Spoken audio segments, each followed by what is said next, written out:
All right. Hello, everyone. Welcome to another great episode of GTM Dialogue. It's a live session, and we have very exciting people today here. But people who have joined us for the first time, or people who are listening to us for the first time, what GTM Dialogue is? It's a community-led initiative where we try and talk about go-to-market strategies from B2B and SaaS businesses. The idea is to bring you tales of many crazy, unknown, failed, and successful go to market strategies on board on play. The idea is to learn from founders, growth marketers, leaders, SIs, partners. The idea is to come together and learn. And so we bring you GTM Dialogue. I have, so GTM Dialogue is initiative by three people. My name is Tanishk. I am Global Product Marketing Head at Netcore and co-founder of Febipo. I have Saurabh Lahoti here. Saurabh, hi. Saurabh is managing partner, Panthalon Ventures. I do not have our third partner here, who is Osho Siddhant. He's a founder and CEO of Bombay Local. So that's much about GTM Dialogue. I have a very special guest. Usually we ask our guests to not show, the cameras are shut, so generally they show up at the last, but Kaustubh is here. So hi Kaustubh. Hi, thank you for having me. Kaustubh is an amazing guy. He loves learning and building things, and he has scaled companies in US for 17 years, a very rich experience in US GTM. He's an IIT Bombay graduate, a researcher at MIT, and founder of the Prod Zen. Guys, please put your hands together for Kaustubh. Kaustubh, thank you for joining us. Great to be here, and great to see that a lot of people have joined. Hopefully, we'll have an exciting discussion. Amazing. So, Kaustubh, this US GTM a lot of people called me when we were going to have this session, and they said that, what are you saying? US GTM, a few dollars, they don't go hand in hand. They at all. It's like you could have just said growth hack for US GTM, but why we are saying GTM with like few dollars or almost no dollars? And I said that's the beauty of the session. The kind of experience Kaustubh has and the kind of conversation we are going to have today is something you will not find in blogs, in the books, or over the internet easily. So we trim down all of that and bring you Kaustubh directly here. Thank you. Thank you for the warm introduction. Okay, so, I think we can absolutely get started. Kaustubh, I think the dice is yours. Sure. That's great. Yeah. So, we will just use a couple of slides to begin with. I want to present a few stats. So we are all clear on actually why we picked this topic in the first place, right? So hopefully we can all see this. Okay, we can see this, right? All of you. Yeah. Great. Okay, so like you mentioned, Tanishk, I think part of the reason for saying that, hey, you can do something without burning your bank, or even when you are just getting started, is to actually help people understand that there are a lot of things that can be done before you sort of do a lot of spend. There are opportunities to learn, there are opportunities to do things, and certainly common problems to avoid. So we will definitely talk about that one by one. But before we jump into that, this is our agenda for today. And hopefully we'll have plenty of discussion and debate, not just at the end, but as we are going through it. But first, I just want to talk about, why target the US market, right? And sometimes it may be obvious to some and not to others, or it may seem like, hey, that's too far out there. So let's spend a few minutes talking about why someone should actually consider targeting the US market, especially if they have a, sort of business to business product or solution. So we'll spend a few minutes on that, and then we'll talk about all the different characteristics. And audience, please feel free to type in your questions. I know some of you already shared the questions. We'll try to answer those. And certainly Saurabh and Tanishk, please feel free to add in and jump in and ask. Sure. Okay. So, I didn't necessarily want to assume that everybody knows what this is, but this is kind of where it starts, right? The idea that for a lot of B2B segments, there can be a huge total available market. And that's your TAM, or the entire opportunity worldwide. And then there are slices or smaller pieces of the pie, which are your serviceable available market and the obtainable market. And a key portion of this is the geography, not necessarily the geography you are in, but the geography you are targeting. And this is very useful to understand because, a huge TAM may not mean much if your SAM or SOM are much smaller. That means, let's say you operate in India and you have access only to the India, Southeast Asia, and Middle East market. The potential for where you can grow to could be much smaller. And I think that's really the key point of the slide, is to be aware that having a large TAM may not be adequate. What you need to focus on, what is your SAM and potential. And this is a statistic, I think, taken out of an analyst report, which talks about the total IT spending in India in the year 2020. So it's not, not too old, just a year ago. And that total spend is $94 billion. Definitely a big number. And what you will see is that that's broken down further into categories like data center, software, devices, services, and so on. And what you will notice is software is 13 or 15 billion dollars, right? That's the scale of the entire spend in India across categories, right? And obviously devices are much more. Devices are 30 to 40 billion, and communication systems are also bigger. They are also around 30 billion.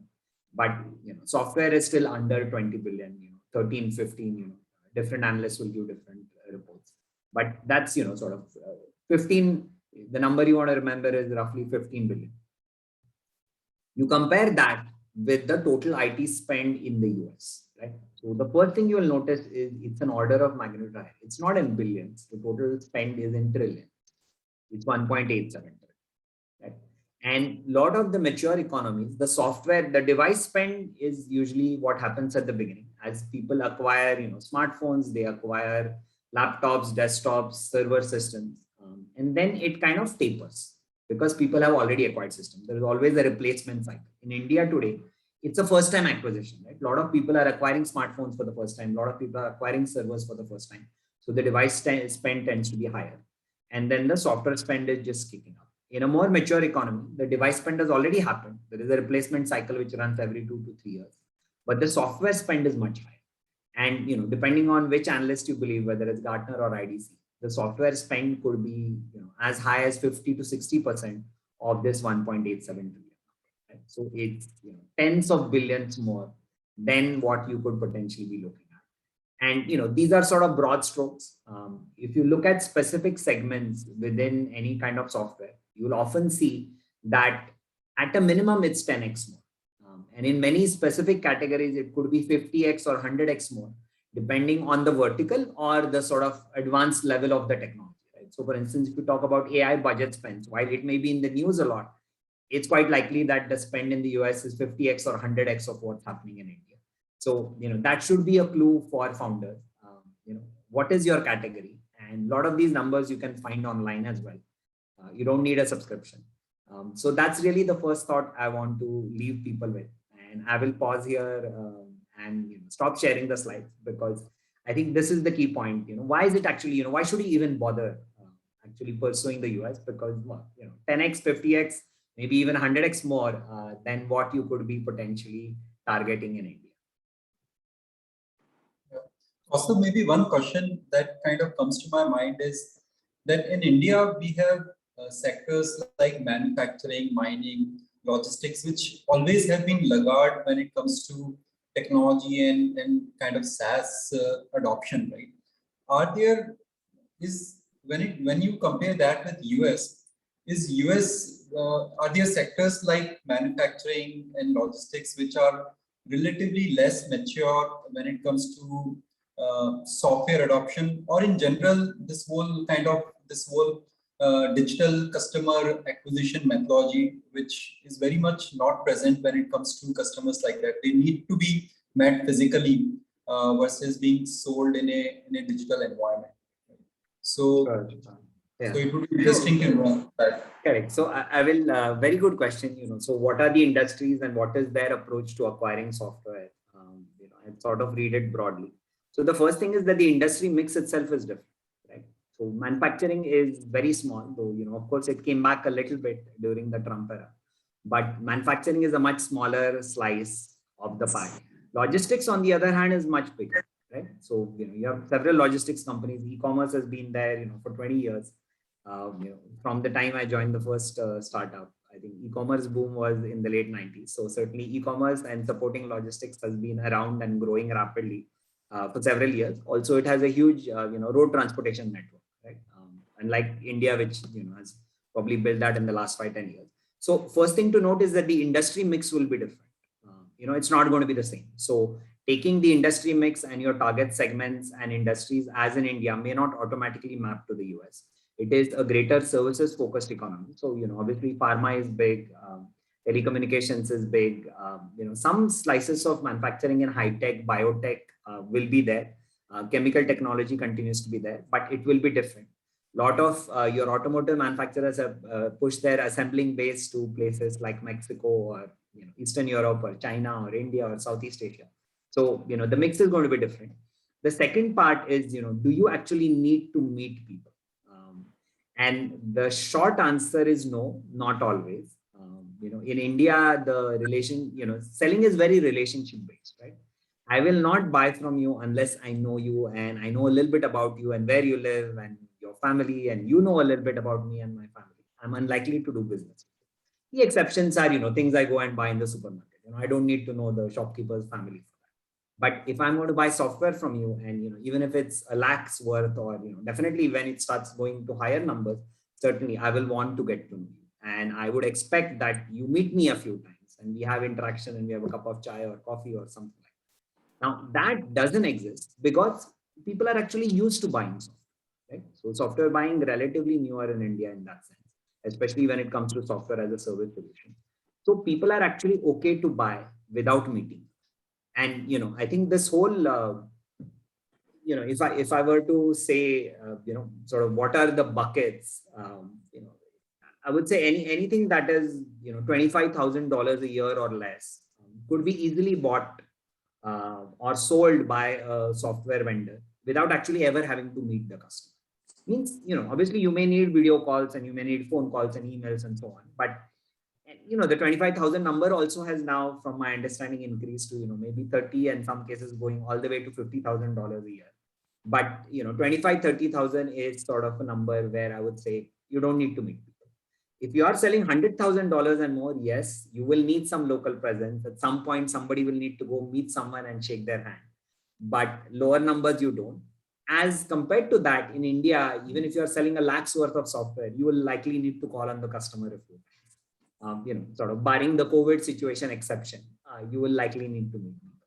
So that's also another reason why it's possible for a lot of people to start their US GTM, at a minimum, some research, testing, and possibly early customer acquisition without having to spend a lot, because they actually don't need to go there. True. In fact, I think you're right. Absolutely, $50,000 up to $50,000 to $60,000 worth of business I've seen my company and my friends closing down from here in India. And obviously, what they have done is they have divided their sales in assisted sales into a light touch, mid touch, and heavy touch assisted sales. So the bigger the size of the order, the heavier the assistance on the sales, right? And this is specifically, I'm talking about B2B SaaS. So you're absolutely bang on that. Yeah. No, I agree with that. And, I think one of the rules of thumb I follow or I recommend to our clients is if you are somewhere around $1,000 ACV, give or take, maybe even up to 5,000, that's a purchase someone is sitting in the US can make on their business credit card, right? And then they can expense it when they file their monthly report. So that's a number you probably don't even need, it's got to be very low touch sales. It has got to be something that people can download, acquire, buy on the web. Of course, that means your onboarding needs to be smooth, but outside of that, from a ticket size point of view, $1,000, $5,000 should be something people can buy off the web.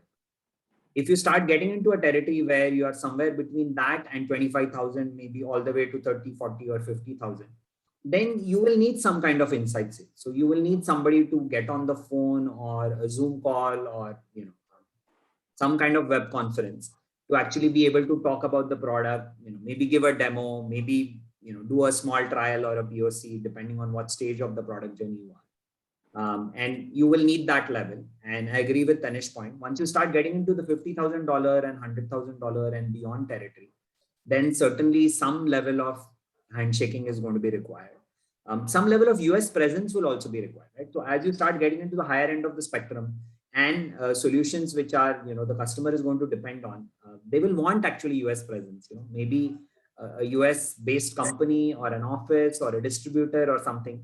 So they know whom they can go to and sometimes whom they can go after in case there is a problem. So I would say it applies on multiple fronts. And, that's a rule of thumb.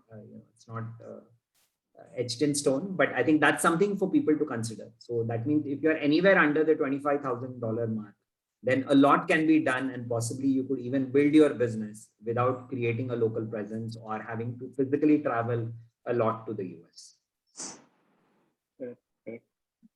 Yeah, and I guess, Kaustubh, all of this is also clubbed by the fact that what you can sell for $1,000 in India, you could possibly sell for the same product for say $3,000 in US, right? So you have this delta advantage. The ability to pay is significantly higher in those markets. Yeah. I think that's a very good point, Saurabh, that, for the same product, you might be able to make more money. Now, I would add a little caveat to that. Right? So for instance, let's say the example of something like a survey or email automation, right? Like a MailChimp or a SendGrid or something like that. Now, if the solution that you're offering is perceived as a commodity, right? That means there are 10, 20, 50 other solutions, then you may not have that price advantage. Right? Because it's already there, right? So if SendGrid pricing is, $10 a month for 500 emails and 300 contacts, you won't be able to break it unless you offer something materially different or innovative, right? Now, in that situation, your approach might be to actually undercut the price or offer a discount or offer some extra capabilities to make some inroads. Of course, you may or may not want to enter that market because, the whole strategy of competing and positioning will be very different. But there are examples of successful, sort of commoditized products where also companies based in India have made inroads, not just through cheaper, but also faster, better, some level of innovation and integration where things have been made smoother. But in that case, you will not have that advantage. On the other hand, you have a solution that's innovative. That means, probably you could call out 5, 10, 15, no more people or companies who offer that solution. Then certainly you will be able to charge a premium. Because your competition may be charging much more than that. A company based in the US may be charging 5,000 or 10,000 for the same. So I would say that's slightly nuanced. Commodity, no, you don't have a price advantage. Non-commodity, innovative, special, it could be 3x, 5x, or even 10x. Depends on the space in which you're operating. I think we seem to have lost. So yep. Yeah, I think we'll join back. Awesome. Kaustubh, I was talking to a developer in the US, and he was able to make the decision fairly quick. He transacted with us, and I think the transaction was close to $800 or something. And he was fairly able to quickly make that transaction. And when I was comparing it with similar stuff in other markets, or specifically in India, I mean, I really had to convince the CTO to do the transaction, and the sales cycle was fairly large for the same product. So have you also seen that there is a huge difference in the way these different personas behave in the US versus in the other locations? Yeah. I think excellent question. And I always find this to be a touchy topic because, if I say too much, it sounds like I am not from here. But in spite of that, I will try to answer the question. I think the practical nature of it is that, yes, in India, it doesn't matter whether you're selling 1 lakh or 5 lakhs or 50 lakhs, right? Every software purchase will go through multiple reviews. And, to your example, even the CTO of an organization may need the CEO's or MD's review or the CFO's review for that, because that's how the process is built, right? The autonomy that a US buyer, even a developer, to spend $800,000 or even few $1,000 is typically much greater, which also means that your sales cycles tend to be shorter if you are clear on the value proposition and the problem you are solving, right? So that's another advantage why you can consider going to the US. Even if that is clear in India, your sales cycle will be roughly the same, right? That means it will be longer. Of course, it changes over time once you establish presence and you have a lot of reference customers. But early on, which is the sort of our target market here for this discussion, that's another advantage to consider. And faster sales cycle. In fact, I would add one more point there is in India, people typically don't say no. They will say maybe, or they'll say, चलो अगले महीने बात करेंगे, ये quarter में थोड़ा tight है, अगले quarter में बात करेंगे. They will not say no to you because culturally we are not tuned to saying no. It is changing, and sometimes you will see the no's very flat and blunt from MNCs or even companies based in India. But in general, as a culture, we don't like to say no. On the other hand, one of the advantages of operating in a place like the US is they will say no to you on your face in the very first meeting. While initially it may come as a shocker, it's great because now you don't need to spend any more time on this, right? It's over. They are not going to buy, so you don't need 3 meetings to learn that they will effectively not buy. So in that sense, also I find it to be a time saver. And also it was a bit of a cultural adjustment for me when I moved back. But it's okay to say no. And it's actually, in fact, as a seller, as a founder, you want to get the no's quickly. The yes can drag out, but the no's you should get quickly because you don't want to waste your time. Yeah, awesome. I think it's a very important point. I often, during my training to sales people, I tell them that time is your first currency and money is the second.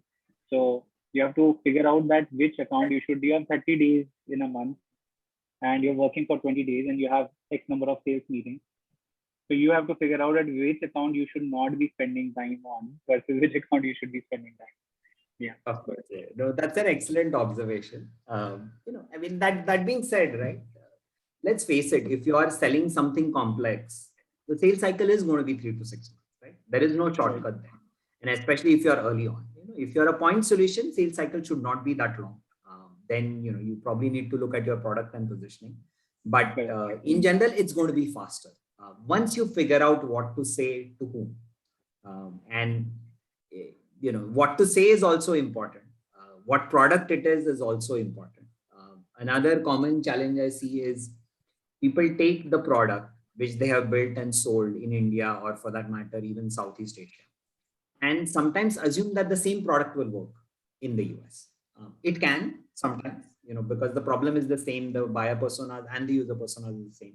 But more often than not, that product will not work identically. So product market fit in India does not automatically translate to product market fit in the US or UK or Europe or anywhere else for that matter, because it's a different economy.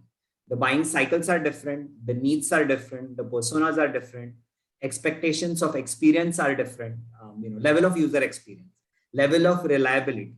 So, these can also be some of the challenges, right? So while on the one hand, there is a lot of green out there, pun intended, not just the grass, but the dollars.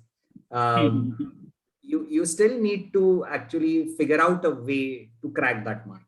And that's why it's not so easy, because your product may have to change. Certainly your positioning and messaging will have to change or evolve, but experience will need to be, and you may need a higher level of reliability, right? One of the sort of pros and cons of operating in India is, one is time can be a little stretchable.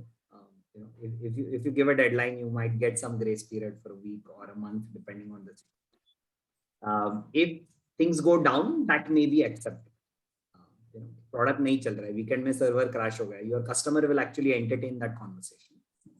I would say not 100%, but 99% customers in the US will not entertain that, especially if it's something that they are building their business on, right? It's mission critical or very important to them. They will not tolerate that. They would rather cut you that week, that day, that instant, rather than wait for the second failure. So that's also where it means that the kind of investment you make in your product and its testing and reliability will in all likelihood have got to be higher. So that's also, maybe, it's not all green. Sometimes there is the hard stuff also, which, companies need to take care of before they can consider target. Also, this point of PMS could be like, if you have a great PMS in India, but then that is not exactly the same messaging positioning, or that is not exactly the PMS in the US. So how do you want to give any example where you saw that I mean, maybe if you don't want to take a name, that's okay. But any category you saw something and you thought that the desired changes needs to be done. So I'm sure many people who are listening here today are from India. They're building products from India, and they might have achieved a great PMF in India. But does that translate into awareness that, oh, I'm great in the US, or there are changes that needs to be done? Sure. So no, excellent question. I'll try to share a couple of examples and ideas here, because this is something I have run into often in the last 5-6 years that I've lived and worked here. So let's take the first question, right? When you say you have product market fit, it's really two things. Your product and value proposition is actually loved by people in your target market, and that means you figured out the right problem to that, right? That's the second is the market part of it, which means you figured out your GTM, you figured out your target segment, you figured out your buyers and your pricing and packaging. Now that's quite a few things, right? So now these 5-6 things, the idea that, hey, this will automatically translate to an economy, to a country, to a culture, which could be quite different, itself is, should make you think, right? So the short answer is no, it will typically not translate. In terms of examples, I'll give you the example of somebody we worked with a while ago. It was a video analytics. That means they process like videos in stores and they calculate the number of people and age and demographics and so on. Now, in India, the kinds of privacy laws we have, it's okay to look at people's faces and have that record. Right? This is not true just for the US, but also for a lot of countries in UK and Europe also. So you can't actually capture a person's face unless they have given you permission. So in a lot of stores, when you walk into the store, if you have the store app or the Bluetooth enabled, you'll get some kind of alert saying, are you opting into being tracked? Most people, of course, will say no, unless they give some incentive. Now, in this situation, this tool, the algorithms and the video processing technology cannot work as is in a country like the US. So you can probably do the counting. So actually you need to prove now that your algorithms will actually wipe out people's faces. They will not capture people's faces. And you will not be able to read age, gender, unless people have actually given their permission. But definitely their faces will not be captured and shown, right? So now that is something which requires a product change. It requires a positioning, right? Now, in some cases, so this is an example of a product change. In other cases, it could be, influenced not just by regulation, but by the way people perceive value, right? So in the US, often a lot of customers and business buyers will give emphasis to efficiency and automation, right? Because they'll say, okay, if you can automate this process, it will become more reliable. It's not so much about the number of people required to do the process. Of course, RPA being an exception because you're also reducing people's burden, but it's not like they're looking to fire 100 people in order to put a solution. They're looking to see if those people can be repurposed and they can do something else, which is of higher value. Right? That's how the economy in the product, productivity in the economy and people goes up.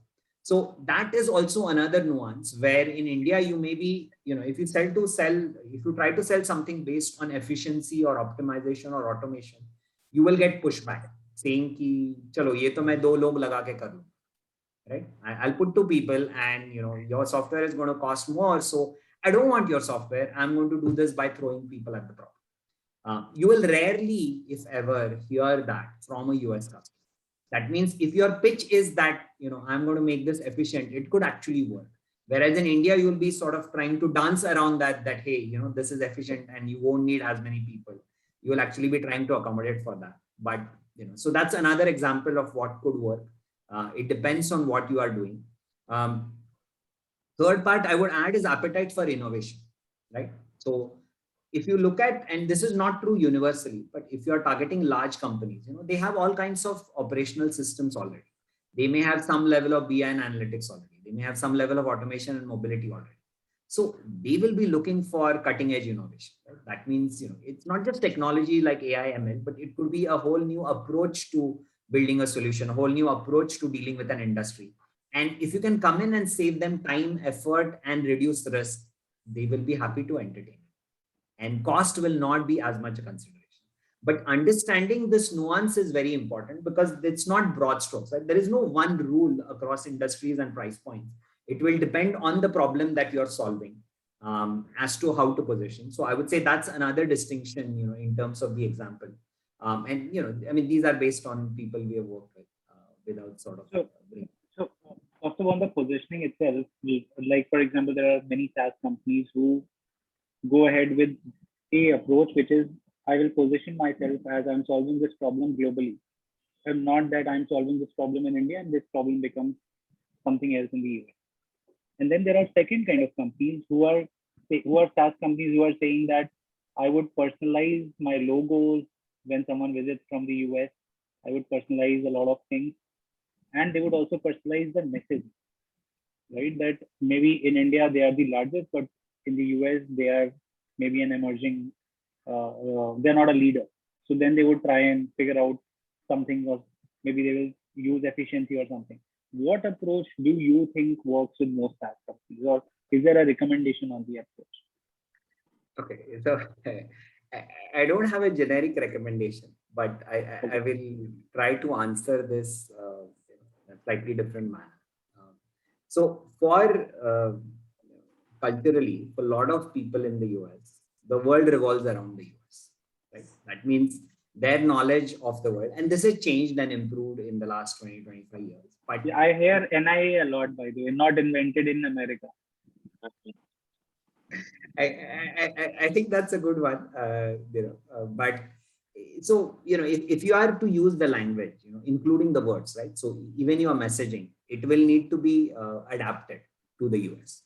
Any kind of references to customers, even images on your website, logos, will probably need to be adapted. And then certainly if your, go-to-market relies heavily on any kind of references and testimonials from Indian customers, you may have to repurpose those. Obviously, you can't lie about whom you sold to, but you may have to think of who's like that in the US and give analogous references, or talk about the parent company or common investors or the parent MNC to actually help people understand and relate it to who in their neighborhood in the US is like your customer. So even if you have one large conglomerate as marquee customers in India, like it or not, customers in the US may not even have heard of companies like Reliance. They may have heard of, but they may not necessarily understand the size and scale or the importance of winning a customer like that, right? So that's one nuance to your question. Now, the other question which you asked is, if I position myself as global, is that actually going to work? I don't think there is a straight answer for this. It depends on how sophisticated your product and positioning is, right? So there are examples of companies who started in India, but they always sold outside, right? I had the opportunity to work at one such company and work as consulting clients with several such companies. They started in India, they happen to be based in India, but they've always done business outside. Now, if you start with that, then all your early research on the customers, all your early research on the problems and the validation has actually been tuned to your target geography. Right? So it's not so much that you are shifting from targeting India, Southeast Asia, Middle East to the US, but you actually started there. If you did that, yes, your global positioning could work.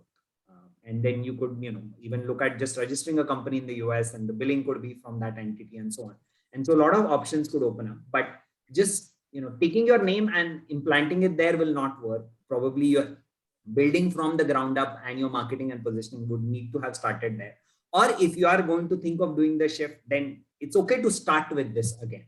And goes back to our earlier discussion around the same product may not work because the same personas and the same problems and the same expectations from the users may not be there. So, again, sort of going back to that point in a more nuanced way, if you started with that global premise or global targeting, yes, it could very much work. If you're thinking of shifting, you should have some level of willingness to go back to the drawing board. You may get a lot of validation and some things may not need to change, but you should be open to the idea of changing. And I think that can be very useful. So you don't burn a lot of money, trying out what's already worked here there, but you actually first seek to learn before you start selling. First of all, rest my case. I think that's a good answer. Thank you. I think we have a bunch of questions from the audience. I think maybe we should try to tackle. Saurabh, I have to maybe leave. So it has been a pleasure, Kaustav, and thank you for answering some of the questions I had. And I look forward to connecting again. And sorry to everyone listening. I mean, I have some important thing to attend to, and I had to leave in between. But I didn't wanted to even miss this 35 minutes. So thank you for having. Yeah, no, Thank you. thanks so much.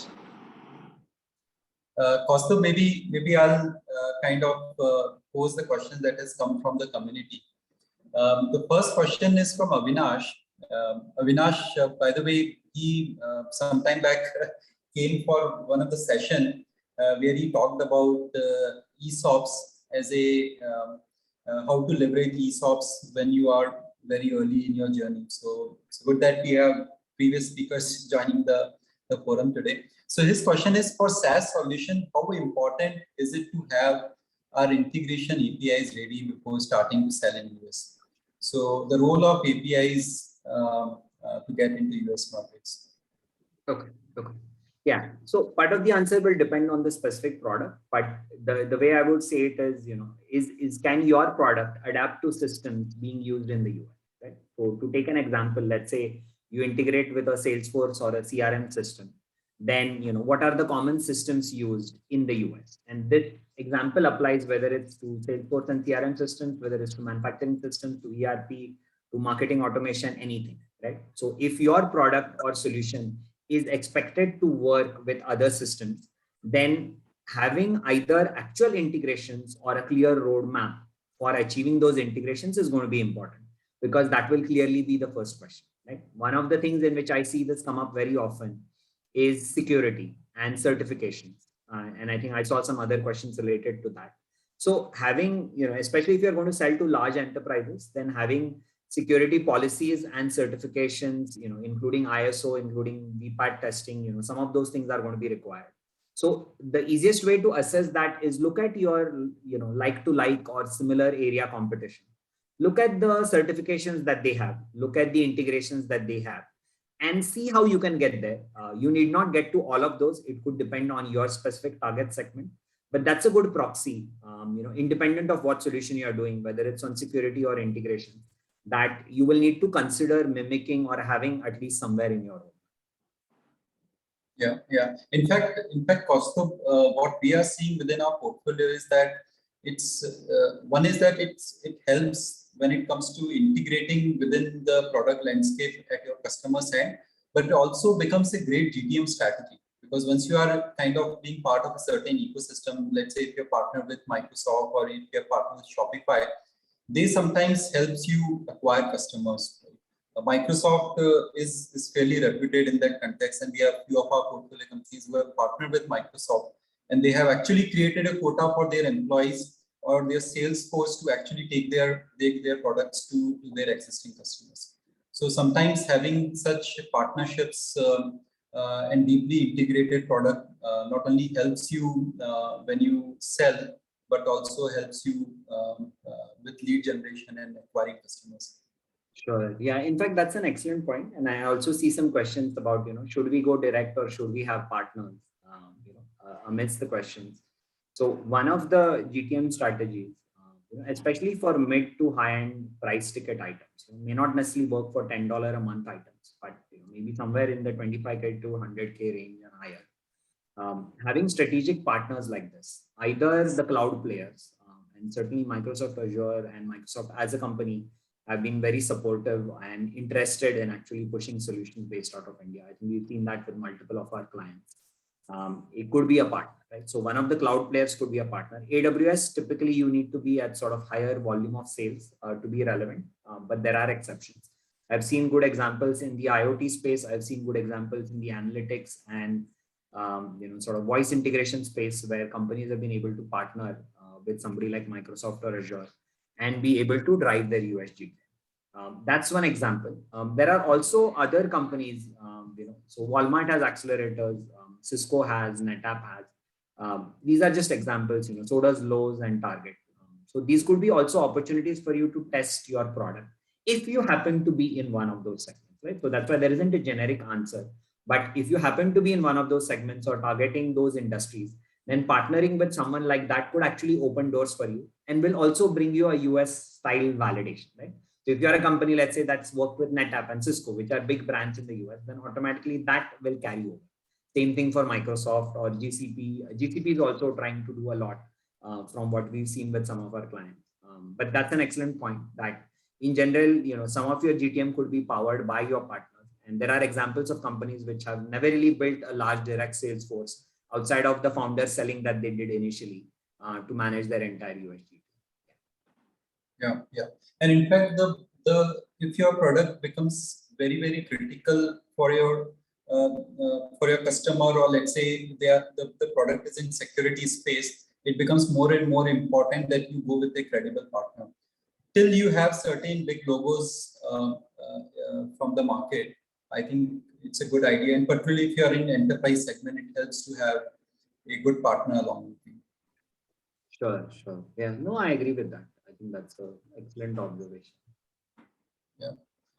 I think there is just one comment from Tejas. I don't think it is a question. I think he's commenting that NASSCOM should promote kind of mindset so that Indian startups can short selling cycles in India. I think that efforts are definitely going on, and I'm seeing, I think at least in last 1 year, I see that there is a greater awareness for SaaS solutions across the board in India. People are willing to buy products in a very digital kind of presence. So I think that is changing a little bit, and that is may or may not be driven by NASSCOM, but that is just being driven by how landscape is changing, I believe. Yeah. I don't think anybody can fix it because it's a change in mindset. So part of it is going to be time as people actually acquire solutions. And if your neighbor acquires solution, then other companies will consider acquiring. So hopefully that's a mechanism through which technology adoption and SaaS solution adoption, within companies in India could accelerate. Yeah. There is another question by Avinash. For low price of the shelf SaaS solutions, how important it is to be incorporated either in India or the US? Okay. Sorry, can you repeat the first part of the question? I got the incorporation. Avinash trying to understand that for very kind of low ACV products, how important it is to have a entity in US. I think it seems to be less critical. Unless you are into a space where data handling and regulation and security are important. Right? So if you have low ACV, let's say you're selling a survey product or an email product, as long as you are able to comply with the regulatory framework around privacy or data handling, and you are able to exhibit that, and the data itself is hosted in a US data center, you may be able to get away with an entity in India. Now, so that's the sort of technical answer. It's very easy to incorporate in the US, right? It will cost you only a couple of $100. If not, you may want to consider incorporating in Singapore, right? If you don't want to, because obviously once you incorporate and actually you are generating income, it will add to your legal and tax burden a little bit. So that's something to keep in mind before incorporating in other geographies. But customers will not be overly concerned about whether you're incorporated, because if you have low touch sales and people are buying your stuff off the web and through ads, it's unlikely to be a question that will come up. But yes, as you start getting into the higher end of the spectrum, yes, it will be useful. In some cases, it will actually be a deal breaker, depending on the ticket size or depending on the type of information you're handling to actually have an entity. And this is something we've seen with clients. I think you hear about it also in the news, where a lot of startups in India, as they've matured and as they've shifted their base, they've in fact even considered shifting their HQ or having a founder relocate. I don't necessarily think that they are mandatory, but at the end of the day, you have to look at what will ease the process of acquiring more business in your target geography. If any and all of these help, you should consider it. I wouldn't say that it's mandatory, but it's something for you to consider. And to his specific situation, the short answer is no, but it depends. The nuances depends on the kind of data and the vertical that they are targeting. Yeah, and Kaustubh, one question that comes to my mind as a follow-up to this is that can you have just a bank account in US, not having a legal entity in US? Is that is that an option? The reason I ask you is this, that particularly this whole debate of this new RBI mandate around subscription payments and Stripe not fully operational in India. I think they started some activity in India, but it is becoming a big challenge for SaaS companies to have subscription billing given the RBI mandate, and particularly whenever you are selling to customers to in US from India, every time they get a message that this transaction is not approved by RBI, so it is becoming very operationally challenging. So how do you react to that? Yeah, I think certainly that's another interesting thing to, while I'm not an expert to comment on, what you should do, and I will stay away from that. But the ever changing regulatory framework in India itself is a challenge, right? So having an entity in the US, especially as you mature or you start seeing revenue or you are targeting bigger ticket items, will actually be to your advantage because you will essentially bypass this one. So that would be my takeaway from this situation, rather than trying to interpret, what to do with the RBI mandate. And to my knowledge, no, you can't really have an account in the US unless you have an entity or a person who's authorized to open an account. Foreign entities need to establish at a minimum an LLC, limited liability company, which is similar to a one-person company in India. In order to do that, you need not be, so that's a partial sort of lightweight incorporation. At a minimum, you will need that. That's from my own experience, but please talk to somebody who is in the legal incorporation space to get a definite answer. Yeah. By the way, in fact, I am in touch with a organization called Silicon Valley Bank. I mean, they are a bank, but they are very active in kind of this startup landscape, and they actually help really well startups who wants to flip to US or want to have a presence in US. They not only help with bank, but they also support the whole setting up of operations and things like that. So if anyone is kind of interested in setting up operations in US, that I'm happy to connect any one of you to Silicon Valley Bank. They are a great resource if you are planning to get into US markets. Absolutely, and I would second that. I think we've had so I volunteer with the NASSCOM Deep Tech Club. So we work with some of the AI, ML and other deep tech startups as a volunteer club to help them, kind of build and scale. And one of the partners we've invited to our forum is Silicon Valley Bank. And I believe one of the leading person or the spokes for that, I think Priya Rajan, or hopefully I have the name wrong, right, is the person who's actually been actively involved in helping companies transition. So one is the sort of financial aspect of it, and the second is the legal aspect of it. So I think you will need both those aspects to take care of in terms of it. But these and several other companies and lawyers in India are great resources for actually just helping you understand the blueprint, right? So sort of first level of information you can easily obtain, and I agree that you can definitely reach out to some of these people. Yeah. Great. Let me jump to the next question. I think we have lots of questions to answer. So there is one question by Jayan. How would you suggest for a strategy with minimum marketing budget under $3,000 to $4,000 per month? And do we still try experimenting a bit every month? The more we experiment, the lesser will I spend on my mainstream of leads, which is LinkedIn ads for now. I didn't fully grasp the question. I don't know if you were able to. Yeah, so I will. So the way I understood the question is, I have a limited budget. How do I spend it, right? And where should I spend it? Do I spend it on LinkedIn ads, or do I use Sales Navigator, or do I use something else? And part of the answer will depend on your space. But two things which have a slightly, so again it depends on the stage. But two things which I have seen in practice to work quite well is, one is content. Right? That means your website, any kind of collaborative content, any kind of informative content which you build, which you post on your website, LinkedIn, is going to be very valuable. Not necessarily on day one to generate leads, but to validate your presence and your expertise. And as you know, and this is for all software solutions, customer will do a level of research before they buy. So any content like this will help you in actually building that trust.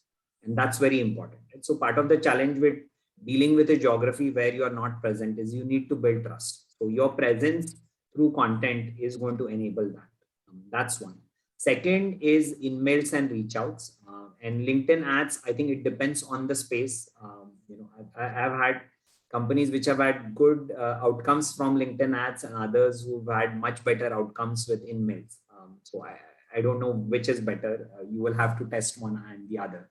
But if you do use Sales Navigator and InMails, one of the things that I have seen work in practice is not trying to sell in the first connect, right?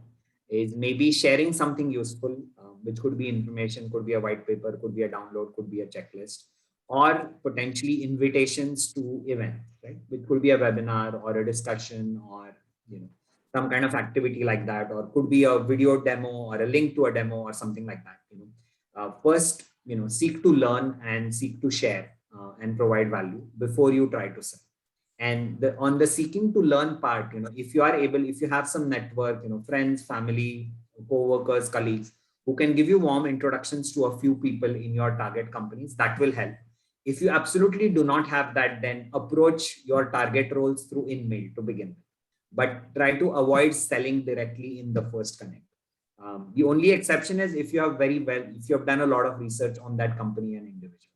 Not to the point of stalking, but you realize that that company changed something or something has happened there, and your solution could be irrelevant. It may at least open a door and get you a conversation. That doesn't guarantee a sale, but you'll get your foot in the door and be able to have a conversation. So I would say in the early days, your marketing spend should be one on establishing your presence in terms of value, and second in terms of being able to get your initial conversation, so that you will learn what is happening out there, right? So one of the challenges I see is when you have some presence in India or the Southeast Asia or Middle East, people want to immediately start generating and converting leads before they have learned all the nuances of that space. And that could be a little tricky, because then you'll automatically start projecting sales numbers based on the kinds of connects you have, and that will create a tight situation. So I would say account for that nuance, but $3,000 to $4,000 budget may actually be adequate to get you a few interesting conversations and start learning from that. Because then the next step would be to tune your messaging for that target market, right? That's when I think you could amp up your budget spend, or even reach outs or your LinkedIn campaigns, InMail plus potentially ads, which will allow you to do. There are a few more questions, Kaustubh, but before I head into that, I believe some of the content piece you have already covered, right? There's nothing left to be covered, right? Because I think what I will do is I'll just share a couple of slides, which I think could be a bit of a summary of what we have discussed so far. This was one of the discussions that we had is there a correlation between ticket size and the kind of GTM tactics that you can use, right? So the gist of it is that, under 1,000 ACV, even to Tanish's example, something like this people can buy with their credit card, right? Ideally, a lot of your sales should be web-based. You could use inside sales and talking and Zoom calls just to learn in the early days. I think it's okay to do that. But on a long-term basis, you will want to shift to some kind of web-based app store, Shopify store kind of base sales, if you have a point low ticket value solution. If you are in a higher range, then I think you will need to build an inside sales team, right? So I think some of the questions were, if I have salespeople in India, can I repurpose them for the US? I think that will depend on if the salespeople in India today do door-to-door calling, will they be happy to get on the phone and Zoom call and sell? If not, then you will need different people. But if you fall in that middle bucket, then you can't take the people who do door-to-door calling and shaking hands and relationship-based selling to be able to sell on the web. You will need a different attitude, probably a different persona for your sales rep to be actually able to sell like that. And then certainly if you are selling higher ticket value items, then incorporation in the US is almost mandatory. Having the right regulatory and security and other certifications is mandatory. And you will have to seriously look at having presence either yourself or through a distributor or a partner, right? And then, you may have this tricky thing where you will invoice to the partner and the partner will invoice the customer, because somebody who has presence in the US will need to be the face of it. And that really depends on your solution. But I would say this is one thing to consider. And higher the ticket price, greater the need for the physical presence, and potentially having a US based salesperson as well, which could be somebody from here going there or not, but that will also come into play. So that's one more thing I wanted to share. And just one quick sort of minute I want to spend on just recapping before we go into more questions is, part of the challenge you are going to see is, people will expect higher levels of reliability. They will be okay with automation and time saving and productivity increases. They will be conscious, and their time will be important. Reliability of deadlines will be important. Quality of product will be important. Might get quicker no's, as compared to India. And in general, people are okay with selling to strangers, right? Because they've acquired. I think the other day I was looking at some other startups, right? The average employee in a US-based company uses anywhere between 30 to 50 different apps and software as a service solution. That's a huge number, right? That means there's clearly no way that you know who all these people are and where they are even based. If an individual in a company is using 50 solutions and a 100% company has anywhere between 1,300 to 2,000 solutions, there's no way they know who all these people are. So it's a lot easier to sell to strangers in that sense, and that's an accepted practice. So that's something you will be able to take advantage of. But certainly tailoring your message and kind of cleaning up your web presence and LinkedIn presence and things like that will be important. I don't necessarily subscribe to the idea of fake names. So for instance, one of the things that people are used to in the US is the call center, right? You call a call center and it's always Rudy or John or James, when the accent obviously tells you that it's not the same person. I don't really subscribe to the idea that you need fake names or fake personas or fake LinkedIn profiles. Though I have seen companies use that, to mixed effect, because somewhere along down the line, the trust is going to be lost, right? If you create a fake persona like that on LinkedIn, which is very easy to do, right? I think on LinkedIn, somewhere 1/3 of the profiles are fake, or maybe even more, depending on whom you believe. So people, do things like that. I personally find it a little bit odd, because the day the customer learns that that persona is fake, I think you are going to lose a notch or two on the credibility. So I would say maybe avoid that.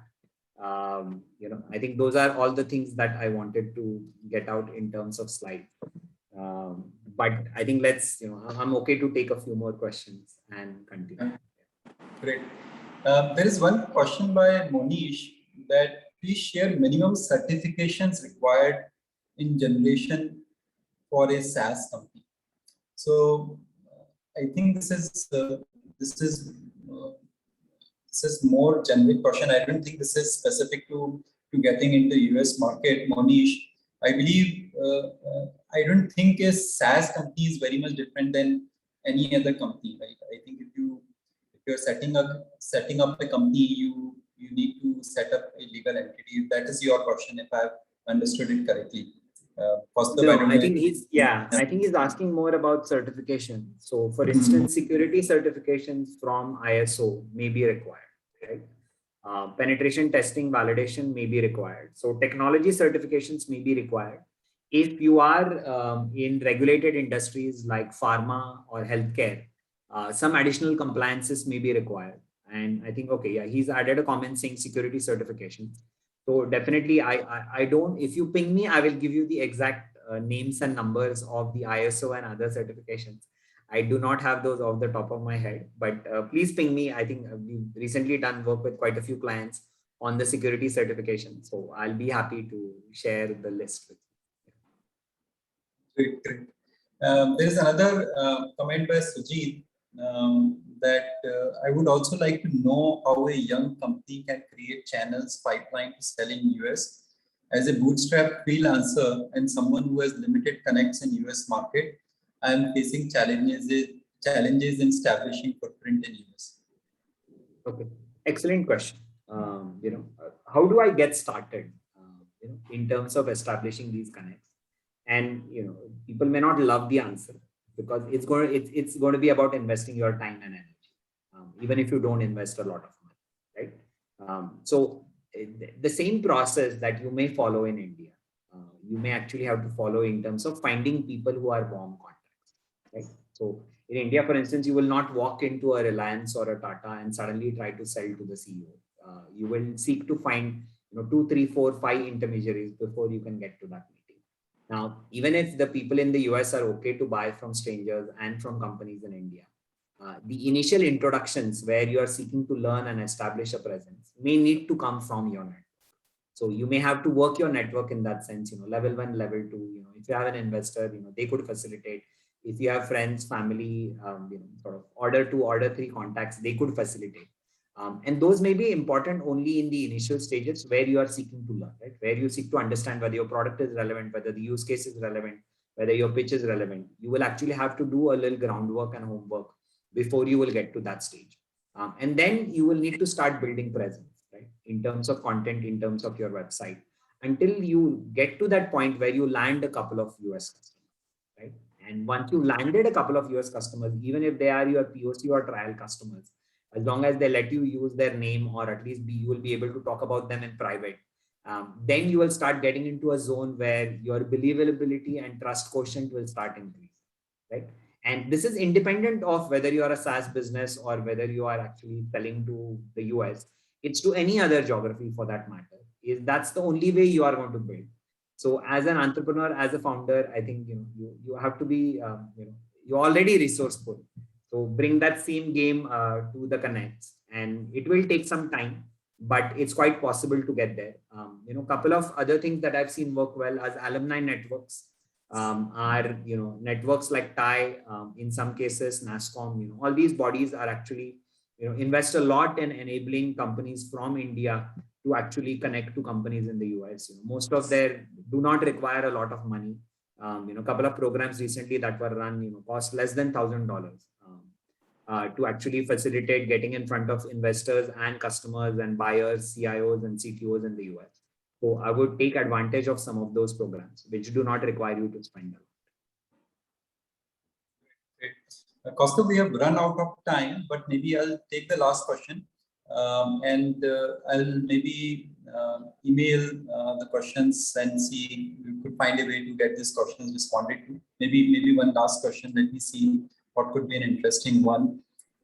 Maybe this could be interesting. How are deep, say, more than 50% discounts perceived to enter or gain market share in US market? Excellent question. Do I need to discount my software to enter the US? I think it can be a trick question, honestly, because in India we are sort of tuned to cheaper is better, right? That's not really always the case for the US. So I would say right off the bat, if you discount yourself out of the price range of other competitor tools, you are likely to be perceived as an inferior tool, right? So let's say your competitors are charging $100 a month or $500 a month, and you come in at 50. It's probably going to be a bad bet because you will be perceived automatically as an inferior product. So discounting to close the sale eventually can work. I have seen companies use that successfully, but leading that I'm the cheapest may or may not work unless you are in a commodity space, right? So if you are an email chimp, or you are a survey monkey competitor, or something which is there are 20 other players, then yes, some people may be more willing to try because you are discount, and you could run promotions which are term, 1 month, 3 month kind of thing. But I would avoid using a strategy where I'm intentionally cheaper and by an order of magnitude over a long term as a way to get inroads, because you are likely to be perceived as an inferior product. I could use the discounting to close a sale. That is a perfectly viable strategy, but I may not lead with deep discounts as a mechanism to get foothold, with sort of inroad. In fact, there is a concept called Veblen goods. What it means is that SaaS products are very similar to luxury products, where the more you increase the pricing, it actually leads to more demand than other way around. So you have to treat your SaaS product like a Veblen good rather than a typical demand supply curve where you can expect increasing demand by decreasing pricing. I don't think SaaS products operates like that. No, I think that's an excellent observation, Saurabh, that they tend to be similar to the luxury products. So underpricing is not to advantage. In fact, we've had this with some of our clients, couple of them, where we actually were able to get more leads by raising the prices. And of course, the product needs to be up to the mark. I'm not saying you can randomly raise prices. And I think the pricing is another whole topic. I think maybe we should revisit that in a couple of months. But that's one of my favorite topics. I can probably go on for hours on it. But yes, I think I would not deep discount and cut prices in general to get to that. I think some of the people are asking how they can reach me. I think my name, I think you have already. You can look that up on LinkedIn and connect with me. I'd be happy to do that. And I think I will also, take a bunch of the questions and see if I can do a couple of blog posts or Q&A type, responses to, because I think there were like 10 questions or more that we didn't really have the time to get to. So I will try to see if there is a pattern or two and at least try to answer those questions, early next week in a blog post, and then we can share it with our audience. Yeah, I think that would be fantastic way, Kaustubh. Great. I think we had a great session, and unfortunately we were not able to take all the questions, which is also a good sign. That means that we had a amazing, engaging session, and we have reason to call you back again so that you can questions again soon. So Kaustubh, thank you so much. I think it was a great session. I personally learned a lot, and for a SaaS company, this is one of the most important topics. So, and I can see this from the engagement itself. So thank you so much to you, and thank you so much to the audience for making this session such an engaging one. Thank you so much. Yeah, great. Yeah, no, great that I think we had a lot of interesting questions, and thank you to you and Tanishq and Osho for inviting me. I really enjoyed the conversation. I like this format rather than me droning on. I think the interactive conversation with the questions popping was really great. So thank you for having me. Thank you so much. Thank you so much, everyone. Bye-bye. All right. Thank you. Bye.